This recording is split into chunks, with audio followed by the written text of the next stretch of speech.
બપોરા પાણી કરવા બે જાય છે. બપોરામાં જો રોટલી છે, ઘઉંની રોટલી છે. આજ તો બાજરાના નથી, કાંક મમરાના લાડવા છે. આમાં છે સરસ મજાનું અથાણું. રામ રામ ને સીતારામ બધાને. માતાજી આવનું સારું કરે ને બધાને હાજર નરવા રાખે એવી શુભેચ્છા આપું છું. તો અત્યારે આપણે આવતા રહીએ છીએ અગાસી માથે. સવારમાં વરસાદ આવવા મળ્યો તો પણ અત્યારે થોડો ઘણો એમ કહેવાય કે તડકો નીકળ્યો છે. એટલે સવારનું હાવ વાતાવરણ આમ ઢગ જેવું હતું, પણ અત્યારે ઠેઠ તડકો નીકળ્યો અને સવારમાં છાંટાઈ આવી જાય. થોડો ઘણો સારો વરસાદ આવી ગયો એટલે પાછો પાણી હાલતો થઈ જાય એટલો બધો નહીં. આમ પલ્લી જાવીને એવા છાંટા એવા હતા. પણ અત્યારે સરસ મજાની તડકી નીકળી છે ને લીલું છમ. અત્યારે તો હરિયાળી હંધી બાજુ દેખાય છે. બધી બાજુ હવે ડુંગરા ને એવું બધું લીલું છમ દેખાવા મળ્યું અને પડા હોય. પડામાં તો આપણે વાવેતર ને એવું ઊંધું થઈ ગયું એટલે સરસ મજાનું લીલું છમ જ દેખાતું હોય. અને ચોમાસું છે એટલે આપણે થોડા ઘણા ઝાડવાય પણ વાવવા જ પડે. ચોમાસામાં સરસ મજાના ઝાડવા થઈ પણ જાય એટલે આપણે થોડા ઘણા ઝાડવા હોતન વાવ્યા છે. પણ અત્યારે તો જોવો એટલે સરસ મજાનો નજારો દેખાતો હોય. હરિયાળી બધું સરસ મજાનું પક્ષીઓ બોલતા હોય ને એમ કેવો જોવાની જ આમ આનંદ જ આવે. આમ લીલું છમ જ બધું દેખાતું હોય. અમે ડુંગરું ધારું ને એવું બધું. અને અત્યારે ઢોરને આમ રેડિયા ઢોર હોય એટલે એને હન થઈને આમ સરે એવું નીર ને એવું બધું થઈ જ જતું હોય. એની સામે ઢોરા દેખાય એની માથે જો ઢોર હોતા કાંક સરતા હોતા જોવા મળે. કેવો સરસ મજાનો અત્યારે નજારો દેખાય છે. અને આપણે અત્યારે અગાસી માથે આવ્યા. તડકો થોડો ઘણો નીકળો, કપડાને એવું બધું ધોવાઈ ગયું. હવે તડકો નીકળશે તો ઉકાઈ જશે. નકર તો વરસાદ આવતો હોય તો લેવામાં નાખવામાં લેવામાં જ રેવી. ઘડી બગડી તડકો નીકળે તો વળી પાછા આપણે બહાર હુકવા આવીને વળી પાછા વાદળ થઈ જાય છાંટ આવવા મળે તો પાછો લેવી. પણ થોડું ઘણું ઉઘાડ થતું જાય છે. આ બાજુ તો ઓછા વાદળા દેખાય છે. થોડું ઘણું ઉઘાડ થતું જાય છે એટલે લાગતું નથી હવે વરસાદ આવશે. આ ચોખ્ખો થવા મળ્યો છે. નકર તો સવારમાં તો આમ જરી કંઈ તડકો નહીં. સવારમાં સૂરજ દાદા દેખાય જ નહીં. એવો હા વાદળ છાંયો હતો. ઢોરમાલને આપણે વાસી દઉં ને એવું તો બધું કમ્પ્લીટ થઈ ગયું છે. પણ ચોમાસું હોય એટલે એમાં ને એમાં ખીચકાડ ને ખાંદો ને એવું તો ઘડીક વારમાં જ કરી નાખે સમજો ને. અને આખા ડોબા ભરાઈ જ જાય. અને આપણે આ લાઈનમાં હવે ઝાડવા વાવવાનું શરૂઆત કરી દીધી છે. એટલે પહેલાં જ આપણે પાતરાના પાન છે એ પણ ખાવા લાયક જ છે. એટલે હવે સરસ મજાના થઈ જશે. વરસાદ આવ્યો હતો ને એ કેવું પાણી ભર્યું છે. હજી વરસાદ રહ્યો છે ને તીખી તડકી નીકળી વરસાદની. આમાં હવે થઈ જવું સરસ મજાનું પાણી ભર્યું છે. અને પાતરાના પાંદે એવા થઈ જશે ને કે બનાવીને હવે ખાવું એમ થઈ જાય. પાતરાના પાન ઉનાળો હતો તો એક બે હતા ને થોડા ઘણા જ હતા, પણ અત્યારે તો એવા સરસ મજાના જામી ગયા છે. અને કેવું પાણી ભર્યું છે. મોતિયા ભર્યા હોય ને એટલે જોવાની મજા આવે. ને આ બાજુ છે ને આ પેલા નનકા હતા ને એની પાસે હવે આ ઘેરો થઈ ગયો. એટલે હવે આ ધોરિયામાં લાગઠ એમ કહેવાય ને હવે પાતરાના પાંદ હવે ધીમે ધીમે ધાવા મળ્યા છે. અને આગળ હવે આપણે આની આ જ લાઈનમાં હવે વૃક્ષો વાવ્યા છે ઝાડવા. એટલે જે ખાવા લાયક ફળ છે ને મોટા ભાગે તો હજી તો એ જ વાવ્યા છે. પણ ઘણા ખરા એમ કહેવાય કે લાવતા જ આવીને એમ આપણે વાવતા જઈશું. પેલો તો આ ભીંડો છે એટલે ભીંડો તો આપણે શાકભાજીમાં આવે. અને અહીંયા સરસ મજાનો જો એક આંબો દેખાય છે. આંબો કદાચ ઘણા દી થઈ ગયા વાવ્યા એને એટલે લગભગ હજી પાંદડા કંઈ હુકાણા નથી એટલે થઈ તો જશે. અને આની આ લાઈનો હજી આપણે આંબા જાજા દેખાય છે. એક આંબો અહીંયા વાવેલો છે. હજી આંબા છે આ લાઈનમાં. આ જાંબુડો હોતન છે. આ એક છે જાંબુડો અને આંબો બે હારે વાવ્યું છે. એટલે બેમાંથી એક તો થશે. મોટું થાય ત્યારે અત્યારે તો હજી ચોટી ગયું છે એટલે વાંધો નહીં આવે. હજી આ લાઈનમાં આપણે જાંબુડાને એવું છે. આંબા વધારે છે. જે આંબાને એવું વાવ્યા છે. એક સીતાફળી હોતન વાવી છે. લગભગ આ લાઈનમાં જ વાવી છે. એટલે આ લાઈનમાં જ આપણે ઝાડવાને એવું વાવવાનું થશે. એટલે આ બાજુના ભાગમાં આમ અણકોની દી હોય ત્યારે આ બાજુ છાંયો આવે ને આ બાજુથી આઠમી જાય તો આ બાજુ છાંયો આવે. એટલે બે ઓલામાં આપણે સરસ મજાનો છાંયો આવે. અને આપણે શાકભાજીમાં ભીંડો ને ગુવારને એવું હંધું થઈ ગયું છે. ભીંડામાં કદાચ હવે શીંગુને એવું ફૂટતું હોય એવું લાગે છે. જો હાવ નાની શીંગું દેખાય છે. આમાં થોડીક મોટી થઈ છે. થોડાક દિવસમાં જ આપણે ભીંડોને એવું ઉતરવા મળશે. હવે તો જો રીંગણીને છોડવો છે. સરસ મજાના ઝાડવાને એવું આપણે આમાં વાવવાનું થશે. આ બાજુ હરખવો હોતન વાવેલો છે. આ સરસ મજાનું હરખવાનું છે ઝાડ. અને કોઈ એવો આંબો હોતન છે. આ બાજુ સીતાફળી મને ક્યાંય દેખાણી નહીં, પણ સીતાફળી હોતન આપણે આ લાઈનમાં જ ક્યાંક વાવી છે. પણ અત્યારે ક્યાંય દેખાતી નથી. શિવાની બેનને હોતન લાગી ગયો તડકો. નવા ઘરે હતા ને હવે જૂના ઘરે જવી છે શિવાની. હાથને મોઢું ને એવું કાળું કર્યું છે. ને ચૂલો પડ્યો તો પાસે ઠરી ગયેલો ચૂલો હતો એટલે પણ ત્યાં વહી ગઈ હતી. ચૂલો તો કાળો જ હાલા ગાવા ભીડા સૌ તડકાની નીંદર આવી છે શિવાની નહીં. તો અત્યારે આપણે બપોરા પાણી કરવા બે જાય છીએ. બપોરામાં જો રોટલી છે, ઘઉંની રોટલી છે. આજ તો બાજરાના નથી, કાંક મમરાના લાડવા છે. આમાં છે સરસ મજાનું અથાણું. અને આપણે રીંગણા બટેકાનું આજે શાક છે એટલે રસાવાળું શાક છે. શિવાની બેને કાંક રોવાનું ચાલુ કરવું હોય એવું લાગે છે. અને શિવાનીના રમકડા હંતા જો આડાવાળા પડ્યા હોય.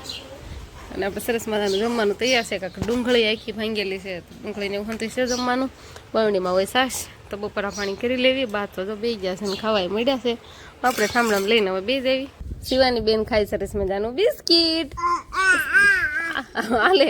હાલે શિવાની પણ બાખડ ભરી હવે હાલવા શીખીને એટલે હાલવા જ મળે, ખાવા મળે. હવે એને ઘરમાં જ આવવું હશે, બિસ્કિટ ખાઈ લે. ઘડીક બપોર સાડે આપણે શિવાની બેનને હુરાઈ દીધા હતા, પાછા બસ જાય એટલે રેડી કરીને હવે શિવાની બેનને જો રમવા મળ્યા છે એટલે હવે ઘરમાં અને ઓસરીમાં ઘરમાં વહી જાય, વળી પાછી લેવા જવાની. લઈને આવીને ઓસરીમાં મૂકી દે તો કોરે વહી જાય એટલે કોરેથી લેવા જવાનું. એટલે શિવાની પાસે એક જણાને તો હવે રહેવાનું છે, કેમ કે બેન હવે જો ક્યાં વહી જાય ઘડીક વારમાં હાલ જ કરે. આટલા અંધારે મકડા છે, બિસ્કીટ અહીંયા મૂકીને જીતી રહી. હવે એ ઉંમર હોતાની હેઠી ઉતરી જશે, સડી જશે ને ઉતરી જશે ને જો જે આવે ને મોઢામાં નાખી દે. ઊભી રહે તો લાવો તો ગમે વસ્તુ કાંકે ગમે નીચે પડી હોય ને એ લઈ જ લે શિવાની. લાવો લાવો લાવો લાવો લાવો હું નાખું મોઢામાં, લાવો. જો પાંદડું છે ને હુકાઈ ગયેલું એ તો એ મોઢામાં નાખી દીધું. કઈ વસ્તુ પડી નહીં રહેવા દેવાની હવે નીચે. હાલે વાટકો તારો લઈ લે, હાલ હાલ 12 વાગે હલો. શિવાની બેન ના રમકડા ને હું હંધવાય પડું છે, પણ શિવાની બેન ને નથી ને કાંઈ રમવું નથી અને બસ જો ઘરમાં જવું છે ને ઓસરીમાં જવું છે ને એવું કરે રાખે શિવાની. તો હવે આપણે થોડા ઘણા ચોખા જોવા છે, કેમ કે આજે બનાવી છે આપણે ખીચડી, એટલે મેં સરસ મજાના ચોખાને જોઈ નાખું. પણ શિવાની બેન ચોખા જોવા દે તો થાય ને. ઉપડું લીધું છે તો ઉપડામાંથી બેહવા જવું છે, થેલી પાથરી છે તો ઠેલીને બધું વીખી નાખ્યું. શિવાની બેન ને આપણે રમાડતા રમાડતા એમ કહેવાય કે ચોખા જોવાના છે ને પછી ખીચડી ઓરવાની છે નહીં શિવાનીને આપણે ઘરે રહેવાનું એટલે શિવાનીને રમાડતા રમાડતા ઘરકામ ને એવું બધું કરવાનું, એટલે રસોઈ બનાવવાની હોય તો શિવાનીને રાખતા રાખતા આપણે સરસ મજાના ચોખા ને એવું બધું હોય ને ખીચડીને એવું આપણે ઓરી દેવી. અને શિવાની બેનને ઉપડામાં બેહવા જવું છે, ભાગી જશે. લાવો મારે ચોખા જોવાના છે. શિવાની આવશે ને આવું ધંધું કરે, કાંઈ આપણને કામ કરવા દે ને એને જો આવ્યા છે ને આપણે થોડીક સેટે મૂકી તો કોરે જતી રહે, તો આપણે ઊભું થઈને કોરે લેવા જવાનું. હાલવા શીખા એટલે બેન હવે પોરો જ નહીં ખાતા. હાલે તારે રમકડા હાલે ડબ્બીમાં શું છે મડરમમાં રમવા મળજે હો. શિવાની કામ કરે, ચોખા જોવાનું કામ કરે શિવાની. આમ જો શિવાની ચોખા વે ઢોળ લાખ્યા તે આમ આમ કરે આમ.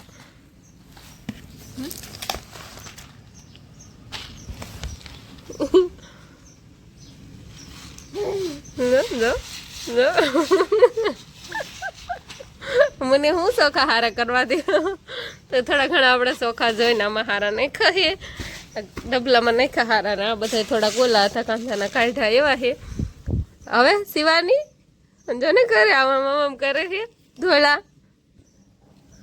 આંગળી આમ કરે, આમ આંગળી કરે. કામ વધારે શિવાની મારું જો આવું કરે શિવાની. ખીચડી મિક્સન કરવાળી છે આપણે, મગની દાળ અને ચણાની દાળ બે મિક્સન કરી છે અને ચોખા. આપણે આટલી વસ્તુ નાખીને આપણે ખીચડી બનાવવાની હોય. ચણાની દાળ કોક નાખવાનું એટલે એમાં મજા આવે, ખીચડી ખાવાની બહુ જ મજા આવે. એટલે આપણે ચણાની દાળ હોતા નાખી અને શિવાની બેનને અમારે રમવાનું ચાલુ થઈ ગયું છે. ચોખા તો આખી ઓસરીમાં ઢોળી નાખાશે. સરસ મજાના અત્યારે રોટલા બનાવ્યા છે. હવે એક રોટલી સહેલી છે ને બાકી રોટલા આપણે તૈયાર થઈ ગયા છે. અને હવે મસ્તના મમ્મી જો હવે કઢીને એવું બનાવવાનું તૈયાર કરે છે. હવે એમાં છાશ, મરચું, મીઠું, હળદર ને એવું બધું મિક્સર કરી નાખે વાટકામાં, પછી આપણે કઢી તૈયાર થઈ જાય. આ તાર મરચું નાખ્યું, રોટલી પણ આપણે હવે સડવા આવી ગઈ છે. ઓહો બળી ગઈ એક બાજુ તો થોડી ઘણી. હાલો હવે છાશ ને એવું બધું તૈયાર કરે છે કઢી બનાવવાનું. પછી સરસ મજાનું તૈયાર થઈ જાય પછી આપણે કઢી બનાવી નાખશું. એટલે રોટલી કઢી ખીચડી ને એવું બધું આપણે જમવામાં આજે બનશે. કઢી આપણે હવે મૂકી દીધી છે, છાશ બાશ બધું નાખીને આપણે ઉકળવા મૂકી દીધી છે.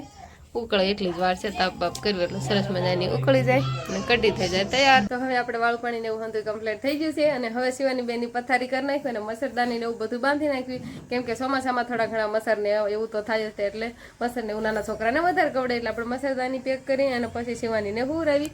એટલે હવે પથારી ને એવું હંધું કરવાનું થશે ને મસરદાની બાંધવાની થશે.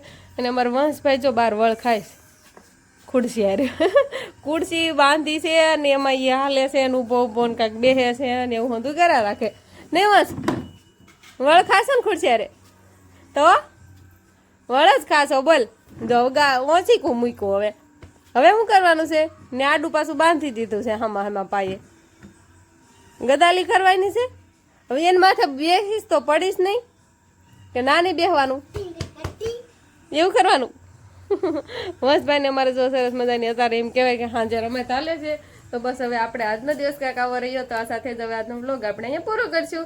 તો વિડીયો તમને કેવો લાગ્યો કમેન્ટમાં જરૂર કહેજો. અને જો પસંદ જ આવ્યો હોય તો લાઈક કરજો, શેર કરજો અને ચેનલમાં નવા હોય તો ચેનલને સબસ્ક્રાઈબ કરી લેજો. તો ફરી પાછા મળશું આપણે નવા વ્લોગમાં. તો બાય બાય.